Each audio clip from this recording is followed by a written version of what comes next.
우리 사도행전 보면은 8장까지 계속 예루살렘에서 유대 그리고 사마리아까지 복음이 전파되고 있고, 그 다음에 나올 만한 거는 어떤 이방 세계 사역이 시작돼야 되는데, 바로 요 9장 오늘 본문은 이 일을 할 사람이 이제 준비되고 있는 거예요. 그리고 이제 10장에서는 그 이방인 중에 첫 개종자 고넬료가 나타나는 것이고, 그래서 오늘은 주께서 이 일을 할 사람을 이제 준비하고 계신다. 또 우리 아는 대로 그것은 바로 바울이었던 거 다 알고 있죠. 바울의 그 회심전의 모습이 거기 9장 이제 1절, 사울이 그의 주의 제자에 대하여 여전히 유업과 살기가 등등하여 대제사장에게 가서 다메섹 여러 여당에 가져갈 공문을 청하니, 이는 만일 그들을 따르는 사람을 만나면 남녀를 막론하고 결박하여 예루살렘으로 잡아오려 함이라. 이렇게. 그런데 우리 과거 경력을 알고 있죠. 7장에 보면 스데반이 돌로 칠 때 옷을 벗어 그 증인의 역할을 했고, 8장 1절에 보면 스데반 죽어야 돼, 아주 마땅히 여겼다는 거예요. 스데반이 죽어야 될 것을. 그리고 8장 3절에 보면 교회를 잔멸할 때 각 집에 들어가 남녀를 끌어다가 옥에 넘기던 바로 그런 자였어요. 그리고 지금 이제 여전히 유업과 살기가 등등해서 공문을 받아서 예루살렘으로 이제 잡아오려고 이제 아마 도망친 신자들일지 모르겠는데, 이 바울 사도가 원래 기독교에 대해서 아주 증오했어요. 무조건 보는 대로 잡아들이는, 그야말로 기독교 박해 최선봉에 섰던 그런 사람이었습니다. 그래서 이날도 3절에 보면 사울이 길을 가다가 다메섹에 가까이 이르더니, 지금도 이제 기독교를 잡으러 가는 길이에요. 예루살렘에서 다메섹까지 대략 한 240km 정도, 걸으면 한 일주일 정도. 우리가 뭐 중국 가서 일주일 하고 왔다, 많이 수고했다, 뭐 수고했죠. 그러나 사실 잡으러 일주일 정도가 대단한 열정이, 특이한 열심이 있었어요. 그래서 가는 중에 주님을 만나게 되죠. 그래서 어떻게 됐습니까? 호련히 하늘로부터 빛이 그를 둘러 비추는지라. 그래서 그가 땅에 엎드려 들음에 소리가 있어 이르되 사울아 사울아 네가 어찌하여 나를 박해하냐 하시거늘. 이게 무슨 말이야 도대체? 갑자기 하늘에서 이런 말이 들은 거예요. 사울아 사울아 왜 네가 나를 박해하느냐. 5절에 주여 니시니까 누구십니까? 나는 네가 박해하는 예수라. 그러면서 이제 사실 이걸로 끝난 거예요. 그러고서 이제 이걸로 이제 그는 꺾이게 된 거죠. 그래서 일어나 시내로 들어가면 네가 행할 것을 내게 이를 자가 있느니라. 이렇게. 그랬더니 같이 가던 사람들은 소리만 듣고 아무도 보지 못했대. 소리는 소리만 듣고 아무도 보지 못했다. 근데 여러분 사도행전 22장에 보면 그들은 소리를 듣지 못했다고 얘기하고 있어요. 그래서 이걸 우리가 알아야 될 것은, 여기서 얘기하는 것은 그 내용과 의미를 몰랐다는 거. 뭐가 소리가 나는데 그건 들었다는 거죠. 근데 그래서 여기서는 소리를 들었다는 것고, 22장에서는 그들이 소리를 듣지 못했다는 건 내용이 뭔지를 몰랐다는, 아무것도 모르고 그냥 소리만 들은 거.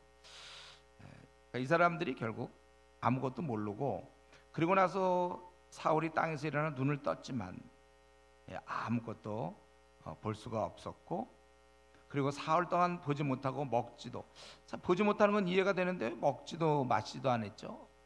지금 먹고 마실 기분이 아니죠. 지금 상황이 그런 게 아니에요. 지금 이게 뭐냐면 이 바울이 지금까지 살아왔던 모든 가치관이 왕창 무너지는 순간이에요. 이게 지금까지 자기는 그렇게 확신 속에서 살아왔는데 꽤 자기 잘 살았다고 생각하겠죠. 그런데 그게 완전히 다 무너진 거예요. 완전히 다 무너진. 그동안 살아온 것이 뭐가 되죠? 나름대로 주를 위해 살았다고 생각했는데 아주 헛살았다는 거죠. 예. 우리말로 따지면 그러니까 멘붕. 여기서 이게 자꾸 안 떠올랐는데 지금 떠올랐어요. 멘붕이야, 멘붕이에요. 완전히 멘붕도 이런 멘붕이 없죠. 자기가 확신을 갖고 지금까지 그것 때문에 살아왔고 그 누구보다도 열심을 냈는데 알고 보니까 그게 다 잘못된 거예요. 허탄한 일이었고 분한 일이었고 내 생은 완전히 마이너스 인생이에요. 실패한 인생이고 결국 하나님을 대항하고 있었어요. 쓸데없는 삶이었습니다. 자기는 잘 살았다고 생각했고 아마 그 당시 세상적으로는 그 누구보다 잘 나가는 사람 중에 한 명이었겠죠. 공부도 많이 했고 또 그는 특별히 로마 시민권도 갖고 있었잖아요. 그거 아무나 못 갖고 있는 건데 그것도 갖고 있고 또 이렇게 공문을 받아서 갈 정도로 아주 당당한 그런 자였지만 결국은 완전히 어두움에 빠져 있었고 전혀 아무것도 보지 못하고 마귀에게 결국은 속고 살았던 것입니다. 그거를 지금 깨닫는 순간에 뭐 눈은 안 보이지만 먹긴 먹어야 되겠다. 그렇게 됩니까 지금? 물도 먹고 다 필요 없어. 먹지도 마시지도 아니했다. 주님을 만나 뵙고 나서 자기 삶이 얼마나 무가치하고 형편없었던가를 깨달았던 바로 그 시간이었습니다. 저는 한번 우리 이 시간에 우리 성도님께 그걸 묻고 싶어요. 우리에게도 이런 시간이 있었나요? 우리도 이제 그리스도인이라고 그러는데 나에게도 이런 시간이 있었나? 어느 순간에 내가 주님을 진짜 만나고 나니까 지금까지 내가 살아왔던 이건 정말 너무나 초라할 수가 없어요. 그건 삶도 아니야. 이런 거는 어디다 이건 명함도 내놓을 수 없어요.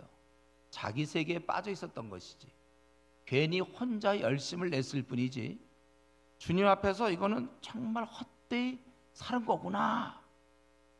그래서 그 순간 제가 꼬꾸라지고 엉엉 울고 내가 지금까지 잘못 살았습니다. 그리고 마음속에 확신이 드는 거죠. 이제부터 나는 정말 주님만 사는 게 나에게 최고입니다. 이제 나는 정말 제대로 된 그러한 삶을 내가 살겠습니다. 이렇게 고백하는 그러한 경험들을 우리가 갖고 있었는가. 사실 주님과의 만남은 이런 극적인 그게 필요해요. 깨어지지 않은 사람이 주님께 사용될 수 없습니다. 자기가 정말 형편없다고 바울 사도가 사실은 그렇게 된 거예요. 그러면서 이제 이렇게 했는데 왜 근데 그 바울 사도에게는 이런 경험을 주었을까? 예수님 제자들은 이런 경험 없이도 일을 했는데 바울 사도는 지금 이런 특이한 경험. 제가 생각해 보니까 왜 바울은 이런 경험을 했는가? 좀 부럽다고도 할 수도 있죠. 저는 이전에 모태신앙일 때 이런 거 되게 부러워했는데 나도 한번 직접 만나서 한번 이런 제가 보기에 이 바울이 이러한 경험을 갖게 된 거는 중간에 믿는 사람들, 어릴 때부터 말고 중간에 믿는 사람한테는 절대적으로 필요한 시간이었고 경험이었습니다. 베드로라든가 다른 제자들은 오랫동안 주님을 만나서 또 훈련 후에 그들은 충분히 교육받고 훈련받아서 사도가 되었지만 바울은 중간에 갑자기 지금 사도가 되는가 요걸 계기로 그에게는 이런 확실한 경험이 필요했던 것이죠.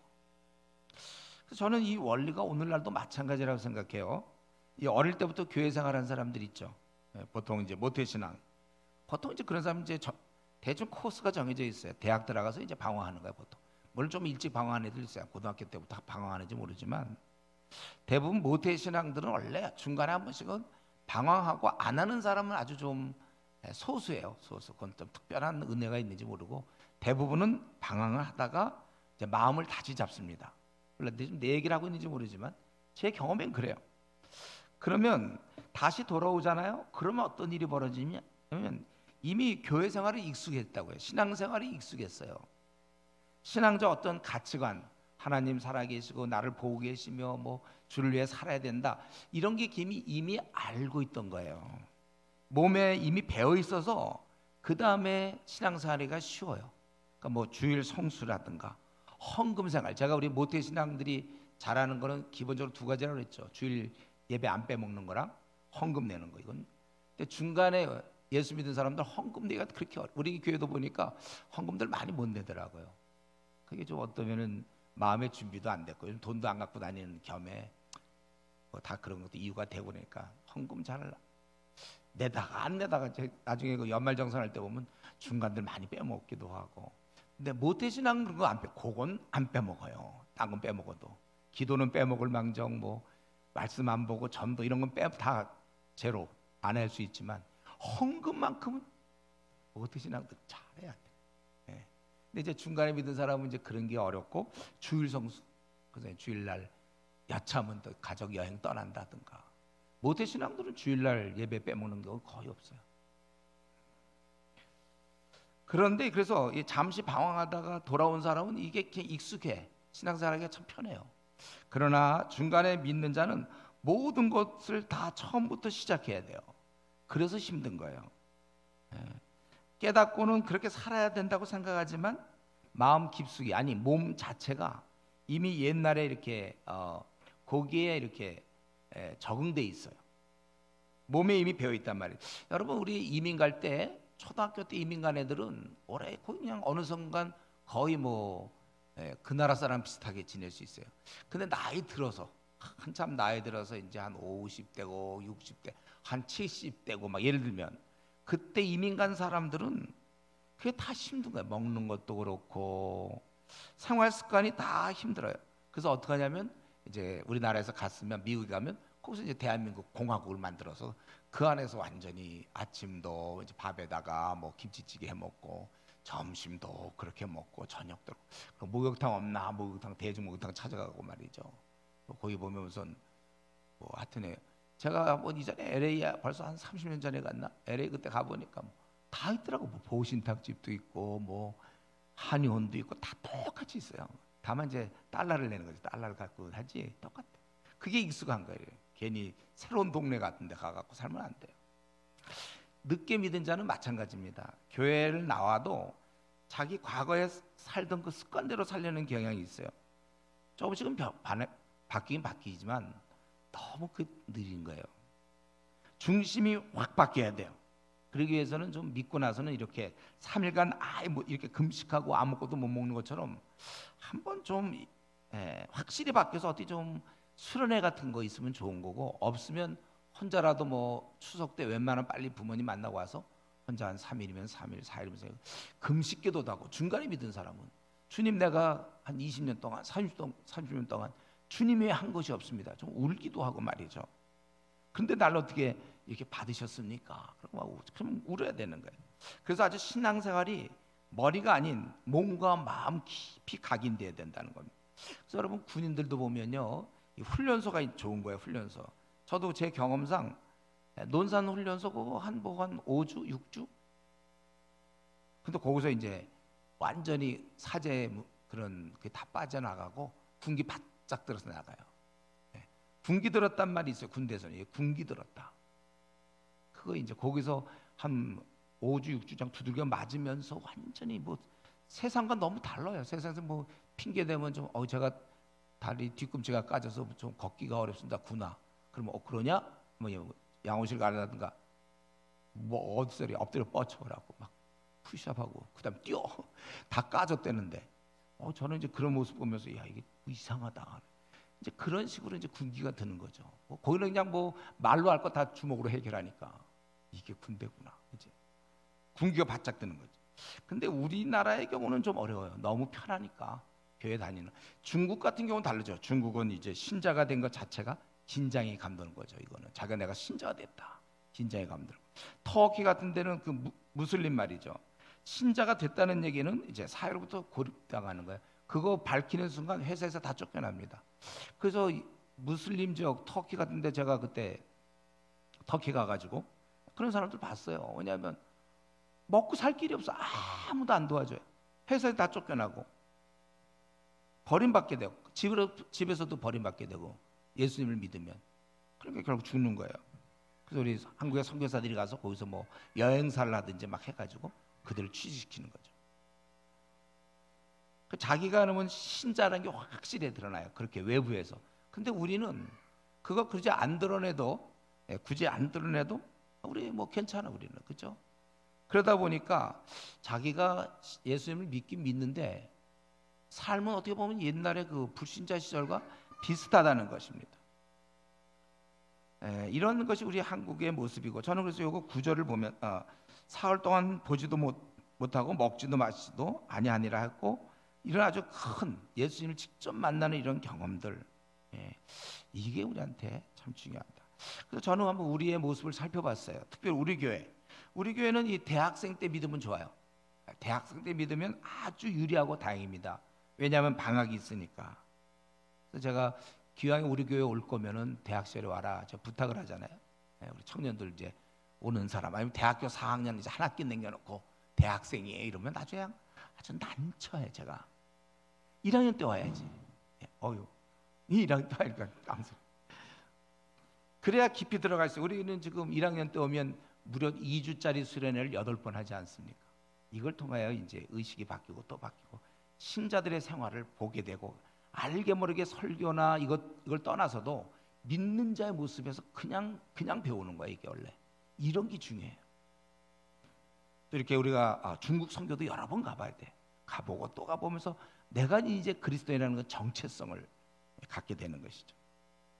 이런 면에서 우리 중에 혹시 교사들은 좋아요. 방학이 있으니까 대학 부수련도 따라오고 중국에도 같이 가고, 자기가 훈련 받으려고 맘만 있으면, 교사들이 놀러 가려고 맘만 먹으면 잘 놀러 갈 수 있어요.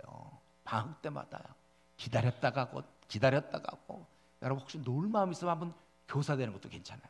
방학이 좋아요. 방학 아주 놀러 갈 수 있어요. 방학. 근데 이 놀러 갈 마음이 있어서 직장 다니는 사람 참 뭐 시간이 있습니까? 일이나 해야죠, 그런 사람들. 그래서 놀러 다닐 마음이 있으면 교사가 되라. 방학이 있다. 그 없는 그 휴가 기간을 또 놀러 다니는 이 직장인의 그 애절함, 제가 그걸 보고 있어요. 그 틈을 내서 어떻게든지 그냥 놀려가 버리고. 그렇기 때문에 이제 우리의 좀 교회를 따져볼 때, 우리 현실을 보면 대학생들은 굉장히 유리하고, 혹시 교사라든가 이런 경우 좋고, 그리고 이제 아무래도 이제 주부들인데 이제 아기가 딸리기 때문에 그게 좀 힘들고, 그리고 이제 직장인들은 뭐냐? 비상. 직장인들은 시간을 다 회사에 드리고 집에 오면 물론 와요. 집에 와서 7시에 퇴근. 저녁 시간 있을 것 같죠? 있긴 뭐가 있습니까? 다 피곤해 갖고 이제 곤죽이 돼서 와서 또 아내가 이제 쓰레기 버려라 하면 이제 겨우 그 정도나 좀 하든지 말든지지. 그러니까 실제로 시간이 없는 거예요. 우리가 일하고 쉬는 시간인데 그걸 뭐 직장 갔다 와서 쉬는 시간이다, 그게 안 돼요. 그때는 몸을 쉬어야 그 다음날 일을 하는 거죠. 그래서 직장인들은 한마디로 비상이다. 그래서 제가 그 생각을 해봤어요. 그럼 어떻게 해야 될 것인가? 대안은 무엇인가? 그래서 몇 가지 생각했는데, 직장 내 신앙 친구에 있어서 자꾸 신앙 얘기를 해야 돼요. BBB. 자, 이번 주에 BBB와 관련된 모임 간 적이 있는데, 아니면 없으면 신우회를 만들어야 돼요. 믿는 자끼리 자꾸 해야 되고, 그리고 이제 또 한 가지는 죽으라고 교회에 매달려야 됩니다. 여러분, 다른 데서 어쩜 수련하는 데도 없고 교회에 매달려서 그저 그냥 기도해, 출근 전에 기도해하고 퇴근할 때 기도하고, 그 정도 에너지는 있거든요. 퇴근하면 무조건 집에, 우리가 교회가 집이잖아요. 큰 집 둘러서 작은 집 가야 되는 거예요. 그래서 무조건 기도해야 돼. 출근에 기도하고. 그러니까 우리 직장인들 보면 77을 대학생들이나 좀 청년 좀 하는데, 직장인들 중에 하는 사람 참 드물어요. 왜냐하면 그렇게 몸이 힘드니까 그냥 안 하고 마는 거죠.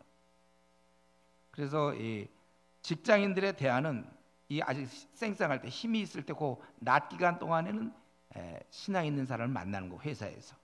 그리고 죽으라고 교회에 매달려서 아침 기도에 나오고 퇴근 기도도 하고, 수요예배, 오늘 잘 오신 거죠. 여기 수요예배 와야 되고, 또 와서 졸려요. 그래도 오는 거예요. 또 금요 기도도 오고 주일 예배도 드리고, 또 우리 뭐 청년부모 이제 이렇게 중간중간 수련회도 하고. 교회는 세상과 다른 나라 체계를 갖고 있습니다. 즉 하나님 나라의 체계. 그래서 이 신앙적 삶이 몸에 배겨야 되는 것입니다. 그렇기 때문에 제가 얘기하고 싶은 그거예요. 중간에 예수님께 돌아왔다고 생각하는 사람들 더욱 열심히 따라잡아야지 모태신앙들이 하는 것처럼 자기도 슬슬 해서는 안 돼요. 우리가 만약에 뭐 10대 뭐 대학을 진학한다, 10대 이제 고3 졸업하고 그런 거와 한 30대쯤 돼 갖고 검정고시를 통해서 가려고 하면 그 한가하게 검정고시 그거 6년씩이나 하면 되겠습니까? 중고등 과정 비슷하다 그래갖고 그 1, 2년 안에 끝내야죠. 그럴 때는 여러분들이 중간에 예수님 믿은 사람들은요 그만큼 늦은 거예요. 남들은 고1 때부터 공부하는데 나는 지금 고3 때부터 공부하니까 고1 때 공부한 사람과 비교하면 안 되고 자기가 더 열심히 해야 되는 것처럼 지금 우리 교회 벌써 10년 넘는 사람들은 15년 이런 사람들 지금 한 50권째 막 성경 공부하고 있잖아요. 40권째. 대학교 1학년 때 들어왔다는 우리 어떤 형제 물어보니까 대학교 1학년 때부터 지금까지 하니까 뭐 20권 30권씩 막 그렇게 공부하더라고요. 그러니까 이거 내가 지금 왔는데 이제 열심히 해봐야지. 그래서 보통으로 해서는 안 되고 죽으라고 해라. 죽으라고. 그러면 나 모태에서 돌아왔으니까 나는 괜찮을까요? 아니죠. 우리도 그 사람도 또 죽으라고 사실 해야 돼요. 제 말에 좀 모순이 있죠. 그래도 할 수 없어요. 그건 사실이니까. 왜냐하면 태보라는 것은 그건 뭐 말할 것도 없고 멈춘 것 그게 잘못이라는 거죠. 우리 바울 사도가 디모데전 4장 15절에 내가 전심전력하라고 그랬어요. 신앙에 믿음의 진보를 모든 사람에게 알게 하라. 전심전력. 그래서 여러분들 부서에 혹은 우리 교회 내에서 저 사람은 진짜 지금 저 정도 열심인데도 계속 더 열심을 내고 있다. 성경을 지금 그렇게 많이 공부했는데도 그냥 더 열심히 하다. 저러다가 목사 되겠다. 이런 얘기. 그런 얘기를 들어야죠. 쟤는 전부 열심을 내는군. 쟤는 우리 교회 다니니 쟤? 막 이러면 곤란해. 열심을 내세요. 더 전심전력하라는 말을 알겠죠? 전심전력이라는 말을 혹시 이해가 아직 안 되는 사람이 있어요? 전심전력하여 너희 믿음의 진보를. 그러니까 이게 고3이 우리가 공부할 때 보면 수험생이 계속 해야지 고등학교 1학년 때 첫 시험에 뭐 자기 1등 했다고 해서 쉬면 됩니까? 계속 공부해야죠. 그러니까 지금 내가 지금 40권 성경 공부했다. 우리 교회에서는 상당히 한 10등 안에 한 20등 안에 들까요? 40권 공부하면.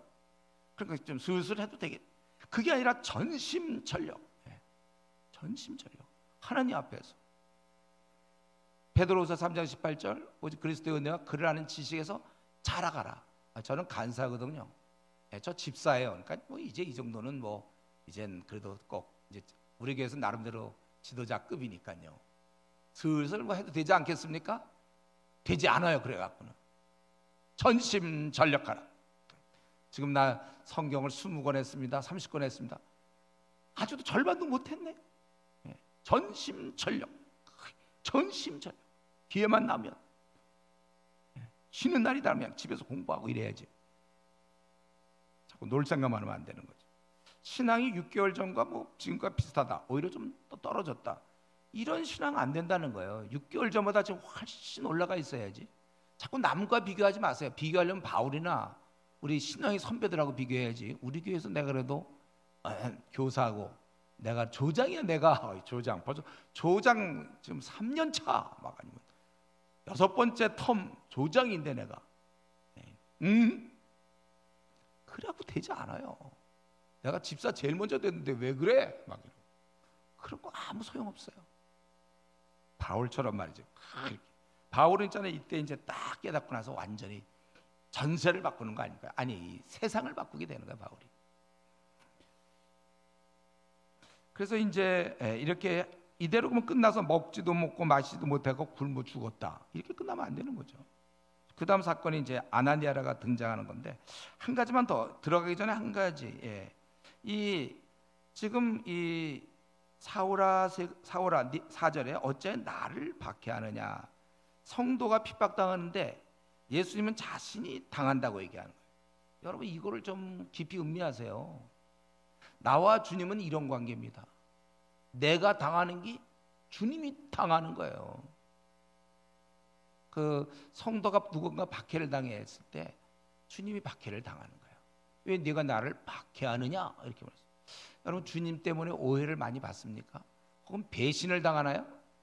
주님이 당하는 거예요. 그게 나와 주님은 완전히 분신 연결돼 있어요. 엄마와 그 아기가 연결된 것처럼 아기가 곧 나고 내가 아기 같이 연결된 것처럼 내가 박해당하는지만 알고 보니까 주님이 당하는 거다. 그러면 내가 타락하면 어떻게 되는 거야? 내가 주님이 타락하는 것처럼 비슷하게 되는 거라 이거죠. 영광을 완전히 가리는 거죠. 내가 주님이 나와 분신인데 주님을 더럽게 만드는 거예요. 내가 안 좋은 장소에 가면 주님을 끌고 가는 거나 마찬가지고 내가 속이면 주님을 속이 똑같은 것처럼 주님과 나는 완전히 이렇게 돼 있다. 그렇기 때문에 여러분 우리는 우리 자신에 대해서 아주 자상히 어떤 사람 뭐 찌그러진 사람도 있고 막 열등감 많은 사람도 있는데 그러지 말고 우린 주님과 주님 앞에서 존귀한 자라는 것처럼 공부 많이 못했죠. 좋아요. 또 뭐 능력 없고 가난해요. 그래도 주님이야. 내가 주님과 연결돼 있어요. 그래서 우리가 여기 있는 한 사람 한 사람이 다 주님과 연결됐기 때문에 그 사람은 별 볼 일이 없는 사람이고 내 마음에 안 들어도 그가 주님의 딸이라니까요. 그가 주님의 아들이고 그래서 우리가 그를 존귀해야 되는 거예요. 왜 교회에서 몇몇 사람하고만 친합니까? 다른 사람을 무시하는 거예요. 뭐예요?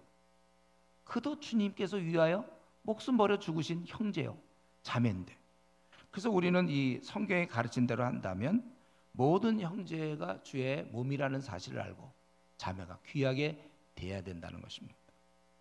이렇게 좀 살고 있었는지 우리 자신 한번 돌아보세요. 자, 그래서 이제 이렇게 아무것도 못 먹고 그랬지만은 그 다음 단계가 있죠. 그 10절부터 19절까지 요게 이제 아나니아라는 인물이 등장합니다. 그래서 그때 우리 바울 사도에게 나타났던 주님께서는 이번에는 아나니아는 제자를 환상 중에 불러 이르시되 아나니아야 하시거늘 대답하되 주여 내가 여기 있나이다 하니 주께서 이르시되 일어나 집 가라는 거리로 가서 유다의 집에서 5사람 사울이라는 사람을 찾으라 그가 지금 기도하는 중이라. 뭐 그렇게 했겠죠. 그가 아나니아라는 사람이 들어와서 자기에게 안수하여 다시 보게 하는 것을 그가 보았다는 거예요. 기도 중에 그 아나니아라는 사람이 와서 자기를 안수하여 다시 보게 하는 걸 보았다는 것입니다. 그 아나니아가 그 사람에 대해서 자기가 들은 얘기가 있어요. 내가 여러 사람에게 듣사온즉 그가 예루살렘에서 주의 성도에게 적지 않은 해를 끼쳤다 하더니 해를 끼친데 여기 온 것도 믿는 자를 핍박하고자 결박하고자 그렇게 온 것입니다. 주님이 왜 이런 걸 모르는지 몰라. 그 사람 그거 안 돼요. 친절하게 우리 아나니아가 이제 가르쳐주고 있죠. 주께서 아나니아에게 가라. 이 사람은 내 이름을 이방인과 인군들과 이스라엘 자손들에게 전하기 위하여 택한 나의 그릇이다.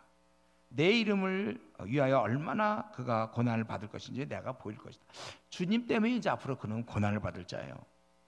그래서 아나니아가 그 말씀 듣고 그 집에 들어가 안수하여 이르되 형제 사울아 주 곧 네가 오는 길에서 나타나셨던 예수께서 나를 보내어 너로 다시 보게 하시고 성령으로 충만하게 하신다 하니 즉시 사울의 눈에서 비늘 같은 것이 벗어져 다시 보게 된지라. 일어나 세례를 받고 음식을 먹음에 강건하여 지내라. 이렇게 우리 이 본문 거기 10절부터 19절까지 눈이 멀었던 보지 못했던 이 바울 사도를 이제 아나니아에 의해서 이렇게 하고 주님께서는 이 아나니아라는 제자를 사용하고 있죠. 주께서 이거 친히 이렇게 할 수 있어요. 환상도 보여줬잖아요. 아나니아가 와서 너를 갖다가 너한테 안수하면 네가 날 거다. 그걸 보여줬다고 그랬잖아요. 그 보여주지 말고 그냥 주님이 친히 나타나서 야 눈 떠라. 그렇게 할 수 있었을 텐데 그런 생각 안 해봐요? 아니 나타나시까지 한 분이 환상 중에 아니면 굳이 뭐 그렇게까지 안 하더라도 얼마든지 그 기도할 때 낫게 할 수 있었을 거예요. 왜 근데 이렇게 아나니아를 사용하셨을까? 주께서 친히 말씀할 수 있지만 그거는 이제 이런 식의 어떤 특이한 경험이 아니라 정상적인 공동체에 받아들여지는 지금 바울 사도가 믿는 자의 공동체 그동안 핍박했지만 받아들여지는 정상적인 과정이라는 것이죠. 그래서 바울이 핍박하던 그 성도들 중에 한 사람이 그를 이제 용서해 준 거잖아요. 받아준 거. 그걸 바울이 경험하도록.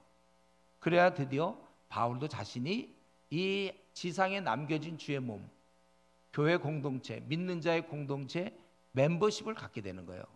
아나니아가 받아줘야, 그 중에 한 사람이 받아줌으로 그도 드디어 뭐 땅에 있는, 우리 그 뭐 카톡인가 뭐 나갔습니다 할 때 그럼 누가 이게 뭐 다시 초대했습니다 하면 또 들어오는 거 비슷하잖아요. 자기가 좀 초대받은 느낌도 받을지 모르겠어요. 아직 저는 그런 경험 없지만 하여튼 누가 내가 나갔는데 어떻게 받아준다. 여기 그 아나니아를 통하여 이 용서도 깨달은 것이고 주의 몸에 편입되는 지상에 존재하는 천국의 멤버십을 얻게 되는 것이죠. 이런 면에서 우리가 이 아나니아 같이 우리 주님은 친히 할 수도 있음에도 불구하고 이 땅에 현재 살고 있는 사람 중에 신실한 사람을 사용한다는 거예요. 저 여러분 이렇게 사용돼야 되죠. 언제든지 우리가 필요해. 지금도 주님 계속 일을 하고 계세요. 나를 지금 이렇게 좀 사용하시는지를 종종 물어봐야 돼요. 지금 내가 사용되면서 교회 다니는 건지 그냥 다니는 건지 한번 물어봐야 됩니다. 그래서 드디어 바울 사도가 이 지상에 있는 천국 거기에 멤버십을 얻게 된 거예요. 받아들여지는 것이죠. 또 이에 비해서 있잖아요. 이렇게 얼마나 영광스러운 건데 이 멤버십에 들어오는 거. 근데 스스로 이 교회 공동체를 멀리하는 사람이 있어요. 이 땅에서의 천국의 그 어떠한 가견적 형태, 그 교회 공동체인데 완전하진 않아요. 근데 이걸 스스로 포기하는 사람이 있다니까. 예배만 보자마자 집에 빨리 가는 사람, 전혀 어울리지 않는 사람, 무슨 이유인지 모르지만 예배만 드리고 말도 별로 안 하고 쓱쓱 왔다 쓱 가버리고, 이건 자기 스스로 멤버십 반납. 요즘 뭐 어디서 그런 거 들었는데 카톡 같은데 초대 안 해줘갖고 자기들끼리만 할 때 약간 왕따를 느낀다는 뭐 그런 거 있는. 자기 스스로 왕따가 된 거예요. 이거는요. 이런 아니야. 주님의 아름다운 공동체가 부족해. 물론 교회 공동체는 아직 완전한 인간들의 모임은 아니에요. 그러나 주의 백성의 모임은 맞아요. 자녀들의 모임 맞습니다. 그 모임에서 자기를 호적을 파가는 사람들이 있어요. 이제 예배만 보고 잘 안 하고, 뭐 PBS 우리 뭐 나누자 해도 안 나누고, 예배만 혼자 드리고 집에 빨리 가고. 보통 이제 그런 사람이 축도 때 일어나서 가. 왜냐하면 축도 끝나면 다들 일어나니까 인사하기 힘드니까 축도가 되면은 뭐 축도 오고 빨리. 그런 경우 있어요. 한국 교회 많습니다. 아니 지금 벌써 220만 명 정도가 이미 교회를 아예 안 나가는 걸로 결정한 사람들이잖아요. 참 이런 생각하면 좀 안타깝죠. 지금 이렇게 공동체 받아들여지는, 아마 지금 이 바울 사도는 굉장한 그 받아줌, 용납의 그걸 경험했을 거예요. 그리고 오늘 이 본문에서 가만히 보니까 아주 그 주님께서 다 하시잖아요. 일을요. 아나니아에게 환상 중에 말씀하시고 10절 11절에 보니까 또 바울에게도 아나니아가 와서 너를 회복해 할 것이다. 얼마나 좀 복잡해. 그냥 확 나버리게 하면 될 텐데. 이렇게 또 바울을 피하려고 하던, 그래서 안 가려던 아나니아에게 15절에 가라 그러면서 이 사람은 내 택한 나의 그릇이라 말씀하시는 거죠. 이유는 내 이름을 이방인과 임금들과 이스라엘 자손에게 전하기 위하여. 주님께서는 자신의 이름이, 복음이 전파되기를 원하시는 거죠. 그리고 18절에 보면 결국 이렇게 그가 기도했더니 그의 눈에서 비늘 같은 것이 벗어져 다시 보게 되었다. 이렇게 회복시킬 수 있는 능력도 사실은 주님이 주셨어요. 그리고 결국 19절에도 자연스러운 과정 같지만 음식을 먹으면 강건하다. 이것도 다 주께서 다 하신 겁니다. 그러니까 주님이 다 말씀하시고, 아나니아에게도 환상 중에 말씀하고, 바울에게도 보여주시고, 또 가지 않으려는 아나니아를 가게 하고, 또 회복시킬 수 있는 능력도 주시고, 강건케 하시고, 주님이 다 하신다는 거죠. 여러분, 우리가 같이 교회를 다녀도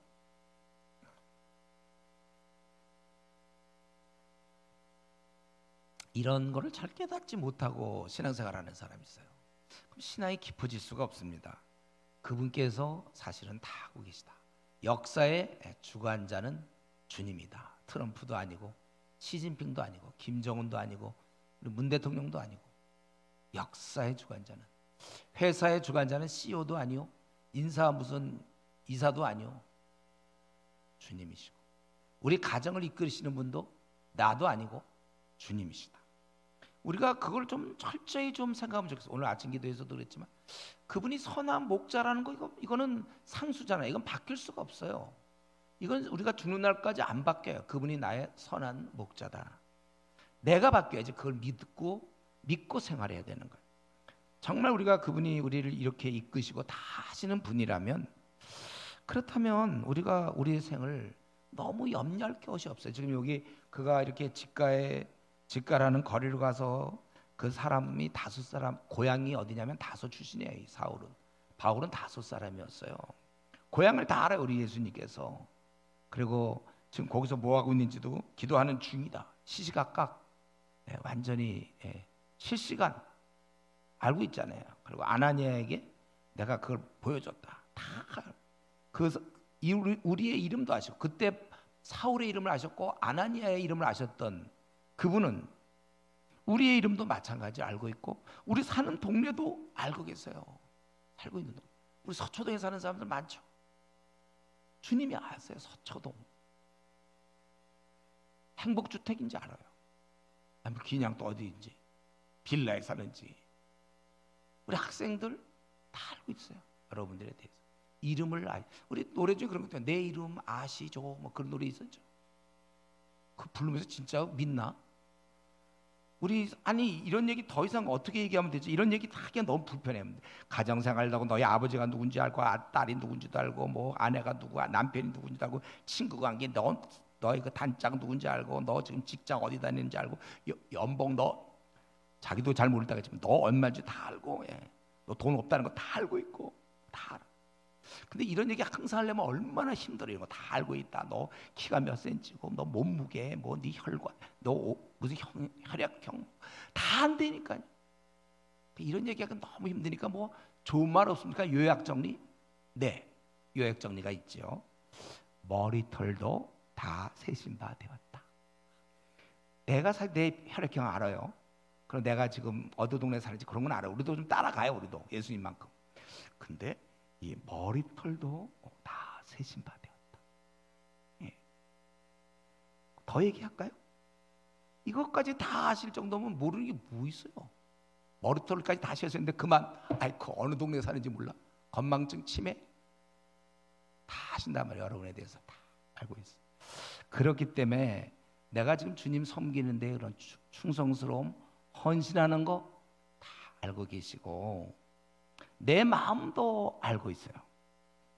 지금 다 보고 계시니까 우리 오늘 지금도 이 시간에 좀 졸리운 사람 있죠? 자기는 졸리웠기 때문에 자기가 졸리운지도 모르고 있을 거예요. 주님은 알고 계시니까. 제가 지난번에도 졸더니 또 조는구나. 이거 다 알고 있어요. 나도 아는데 보면, 나도 좀 알 수 있어요. 이렇게 보면 이러면 조는 거 아니에요? 알고 있다니까. 지금 무슨 주를 위한 건지 본인의 야망인지 헷갈리는 경우 있거든요. 우리는 스스로 잘 속으니까 자기의 야망을 주님을 위해서 한다고 얘기하는 경우가 막 흔하거든요. 기도생활 없는 자들 정말 기도하다 보면 이제 나와요. 내 야망과 욕심이구나. 기도생활 안 할 때 이게 드러날 수가 없어요. 주님 앞에 나갈 때 드러나요. 환한 빛 앞에. 그래서 자기 야망을 빨리 버려야지. 그 붙잡고 있는 한 우리는 망하는 거예요. 야망을 붙잡고 있으면. 우리 모든 것 다 알고 계시기 때문에 여러분 이런 걸 다 아시는데 결혼 문제를 모르시겠습니까? 왜 내가 아직까지 미혼일까요? 잘 생각해 보세요. 어떤 문제? 다 알고 있다는 거예요. 그렇기 때문에 또 우리 뭐 먹고 살 문제, 이대로 어떻게 회사에서 별로 연봉이 높지 않고 애들 먹여 살기가 힘들고, 이런 모든 거 그분이 알고 있기 때문에 우리는 뭐라고 그랬어요? 염려는 하지 말고 대신 기도는 하라. 근데 순서가 많이 바뀐 사람 많아요. 기도는 안 하는 대신 염려는 하는 사람이 있고, 성경은 염려는 하지 말고 기도를 하라. 지금 뭐가 어떻게 순서가 어떻게 돌아가는지 알겠어요? 예.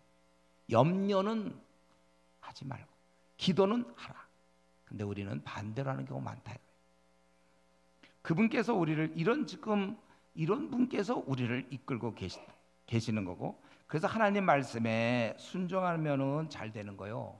하나님께 대척점을 지고 나름대로 고집 피우고, 어떤 경우 이제 미지근으로 고집 피우는 사람이 있죠. 뜨겁게 주를 섬기지 않고 양다리 걸치는 경우, 세상의 욕심을 아직도 붙잡고 있는 경우, 그건 패망입니다. 패망. 미지근은 패망이다. 그리고 오늘 본문에서 좀 중요한 얘기가 하나 있는데 15절이죠. 주께서 이르시되 가라. 이 사람은 내 이름을 이방인과 임금들과 이스라엘 자손들이 전하기 위하여 택한 나의 그릇이라. 주님께서 회심만 시키는 게 아니라 돌아온 자에게 이 사명을 주신다는 거예요. 만약 그냥 회심만 했다면, 제가 보기에 그냥 회심만 하고 이런 사명이 없다면 분명히 바울 사도는 지난날의 과오 때문에 고통하고 번민했을지 몰라요.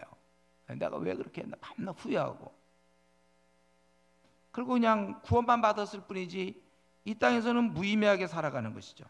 그러나 이런 사명을 주심으로 그 사람에게 비로소 그 흙에 생기를 넣어줘야 우리가 육신이 된 것처럼, 신앙에서 예수를 믿었어요. 구원받은 자가 되었는데 여기에 사명이 들어가줘야 우리의 남은 생은 의미가 있는 것입니다. 저와 여러분에게도 사명이 있죠. 예수님을 믿는 순간 우린 누구나 다 사명입니다. 사명 없이 태어난 사람 없어요. 회사에서 신입사원 왜 뽑습니까? 일거리가 있으니까 뽑는 거죠. 회사에서 일거리가 있으니까 뽑는 것처럼, 나를 하나님께서 구원받은 백성으로 삼으셨을 때는 우리에게 사명이 있다는 거죠. 그 사명이 무엇이죠? 성경에서는 딱 하나 있어요. 모든 족속 제자 삼으라. 이게 우리의 사명이에요. 다만 내가 이 모든 족속을 제자 삼기 위해서 이제 어떤 일을 할지 그 비전에 맞춰 하는 거, 자기가 잘할 수 있는 거, 무슨 일을 하든지 어떤 직업을 갖든지 모든 족속을 제자 삼으라는 그 사명에 맞추어야지, 그 사명 따로 있고 내가 하는 일 따로 있어서는 안 되는 겁니다. 여러분, 이 사명을 꼭 깨닫고 여기에 따라 움직여야 돼요. 여기에 따라 직장을 택할 것이고, 여기에 따라 직장에 들어가고, 여기에 따라 직장을 나올 것이고, 우리는 퇴직하거나 또 직장에 들어가거나 어떤 시험을 보거나 뭐 어떤 것을 하더라도 사명, 내가 유학을 가더라도 돈 벌러 외국을 나가더라도 이 사명, 가서 모든 족속을 제자 삼으라. 족속으로 이 사명은 우리가 끝까지 지켜나가야 됩니다. 그리고 우리 한 가지만 또 더 얘기하고 그다음에 19절부터 우리 마지막 절까지 할 텐데, 여기 지금 어떤 일이 지금 벌어지고, 우리 지금 이 오늘 본문에서 어떤 일이 벌어지죠? 바울이 사용되고 있다는 거죠. 바울이 얼마나 못된 사람입니까? 주를 핍박하고 아주 못된 자가 사용된다면, 하물며 우리는 지금 이렇게 나름대로 주를 섬기고 있는 우리는 얼마나 잘 사용되겠습니까? 그렇기 때문에 괜히 스스로 자학하거나 나는 애당초 바울 같은 사람이 되지 않을 거라고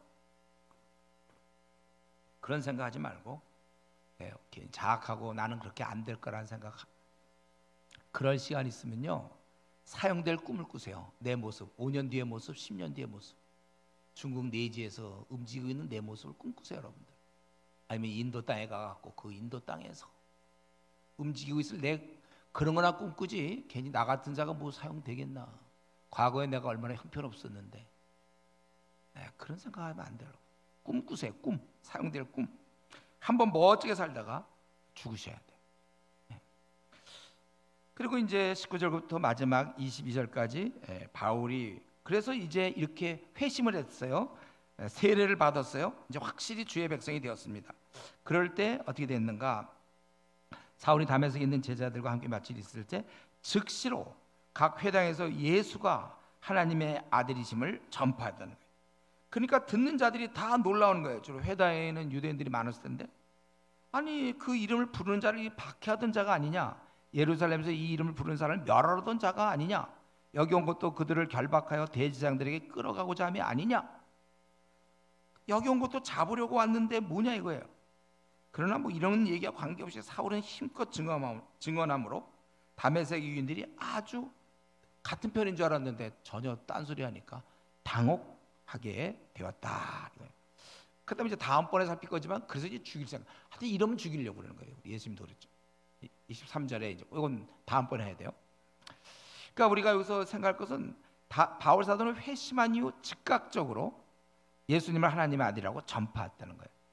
즉각적인 여기서 구원받았죠. 즉각적으로 구원받은과 즉각적인 전도. 구원받은 자와 복음 전하는 자는 여기 약간 분리된 것 같이 생각해요. 구원받아 놓고 때가 돼서 이제 담대해지면 복음 전한다. 이게 아니고 이 동전의 양면처럼 구원받은 자는 복음 전하는 자 이게 붙어 있어요. 여러분 동전의 양면을 어떻게 띄워놓겠습니까? 요쪽 이렇게 돼. 복음 전하는 한쪽에서는 구원받은 자고 또 다른 면에서 복음 전하는 자가 되는 거예요. 갓난아기 태어나면 울음소리, 갓난아이와 그 태어난 아기와 울음소리 이게 조화가 돼야죠. 아기가 태어났는데 하나도 안 울고 침착하게 가만히 있어 보세요. 그 이상한 거 아니고 울어야 되는데 왕 하고 울어야 되죠. 아기 혹시 그 과학적으로는 모르겠는데 혹시 안 울어도 괜찮은 경우가 있나요? 모르겠어요. 잘 벌써 아기가 태어나면 정상적으로 응 하고 울어야죠. 그거에 예수를 믿고 태어난 자는 당연히 응 하고 전도한다니까. 전도하는 거예요. 예수님 하고 전도하는 거예요. 그거는 당연한 거예요. 이게 당연해요. 예. 전도함이 근데 없는 자 한번 심각하게 내가 주 안에서 태어난 자 맞는지 점검하셔야 됩니다. 점검. 제 경험상 제가 예수님 확실히 믿고 나서 막 전도하기 위해서 못 견뎠는데 점검해야 돼요. 늘 얘기하잖아요. 내가 만약에 절망 중에 불가능했는데 어떤 의사가 날 고쳤으면 같은 병을 앓고 있는 뭐 친구든지 가족한테 그 의사를 소개 안 한다면 그건 진짜 좀 이상하잖아요. 이거. 좀 이상해요? 아니면 하나도 안 이상해요? 여러분들 한번 지금 내가 아주 죽을 병에서 이건 도저히 못 고치는데 어떤 의사 한 명이 나와서 고쳐줬어요. 그렇다면 나와 똑같은 병을 앓고 있는 사람이 있다면 부모님이라면 아니면 자녀라면 친구라면 그 의사를 소개할까요? 아니면 안 할까요? 생각할 시간을 드리겠어요. 소개할까요? 안 할까요? 소개하죠. 안 하면 어떻게 생각하세요, 여러분들? 그걸 안 해주면 좀 이상하다는 생각이 안 들어요? 그러면 저 진짜 난 거 맞나? 좀 이상하죠, 여러분. 이게 이상하지 않은 사람이 또 이상한 거예요. 좀 이상한 거예요, 그렇죠? 약간 졸린가 봐요, 여러분들. 지금 뭐가 이상하고 뭐가 이상하지 않은지 본인이 이상한 건지. 아니 내가 났으면 가족한테 그 의사한테 가면 난다고 얘기하는 게 그게 정상이지 그게 이상한 겁니까? 그리고 그걸 자꾸 안 받으면 그냥 강제로 끌고라도 갈 거예요. 내가 구원받은 게 진짜인지 아닌지는 어떻게 보면 구원받은 이후에 가족이나 친구들에게 예수님을 소개하는지 소개하지 않았는지를 보면 알 수 있습니다. 진짜 구원받은 자는 당장 자기가 지옥불에 떨어져 영원히 못 나오고 고통받을 그런 가족 이전의 나처럼 그걸 구원하고자 애쓰게 되기 마련입니다. 그래서 이 전도하는 것 이거는 어쩌면 주님이 주신 명령이기 때문이기도 하지만 그것보다는 저절로 그렇게 하게 되어 있습니다. 끝으로 한 가지만 더 말씀드리고 오늘 말씀 마쳐야 되겠는데 그래서 지금 이 20절부터 22절이 나와야 돼요. 이렇게 그가 강건해졌고 그 다음은 궁금한데 그는 즉각 다니면서 예수가 하나님의 아들을 전파했다. 드디어 바울은 바른 방향을 잡았고 이제 그가 썼던 잘못된 열정 이제 제대로 된 일에 쏟을 수 있게 된 것입니다. 제대로 된 거예요. 우리 주위에서 말이죠. 자신의 그런 시간을 제대로 자신의 그 에너지를 주님 나라 확장을 위해서 제대로 쓰는 자는 얼마나 될까요? 자기 나라 확장을 위해서는 많이 써요. 다시 한번 자기 나라 확장을 위해서 물론 이유는 주님을 위해서란 말을 꼭 단서를 붙인다고 그랬어요. 그러나 가만히 들여다보면 그가 기도를 한 2시간이고 3시간이고 그 문제를 놓고 기도한다면 답이 나올 거예요. 자기를 위한 거라. 근데 정말 우리가 온전히 내 시간과 재물과 내 앞날을, 내 앞으로 펼쳐질 남은 생을 하나님 나라 확장을 위해서 제대로 쓰는 사람은 과연 몇 명이나 있느냐 이겁니다. 이런 면에서 바울 사도는 그걸 보여준 거죠. 이제 제대로 시간과 재물과 에너지를 이 순간 이후부터 그는 쓰고 있는 겁니다. 여러분, 우리가 주님을 위해서 일할 수 있다. 이거는 정말 남은 생을 건진 거예요. 이런 면에서 바울과 조금도 다를 것이 없습니다. 우리가 구원을 받았고 그리고 이제 방향을 제대로 잡았기 때문에 우리는 남은 생을 괜히 이쪽 기웃거리고 저쪽 기웃거릴 필요가 없어요. 딱 한 가지, 이제는 내가 이젠 됐어요. 나는 나의 이 문제를 정리했어요. 그동안에 이 정리가 안 됐어. 주님과의 관계도 다 안 됐는데 이제 확실히 주님을 믿고 이제 부르심이 확실해요. 그렇다면 우리는 이제는 앞만 바라보고 충성입니다. 다른 사람 뭐 어떻게 하는지 관계없어요. 충성스럽게 나가는 것입니다. 그래서 저는 우리 지금 이 자리에 앉아있는 우리 형제자매들, 우리 성도님들, 먼저 내가 이제 신앙적으로 자리 잡게 된 것에 대해서 감사하세요. 예. 얼마나 많은 사람들이 아직도 제자리 못 찾는지 많아요. 교회 가보면서 뭐 집사다, 장로다, 뭐다 하는 사람들도 지금 전혀 제자리를 못 찾고 있어요. 똑같아요. 그냥 큰 차이가 안 나요. 그런데 우리 중에 이미 제자리 찾은 사람들 많이 있죠. 이거 감사해야 돼요.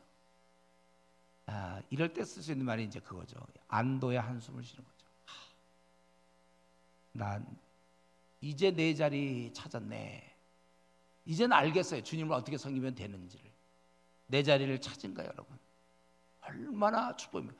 그동안 30년, 40년, 50년 이런 믿음의 도로에 대해서 잘 깨닫지 못하고 대충 교회만 다니고 뭐 이런데 이제 드디어 찾았다면 여러분, 이 안도의 한숨을 쉬어도 됩니다.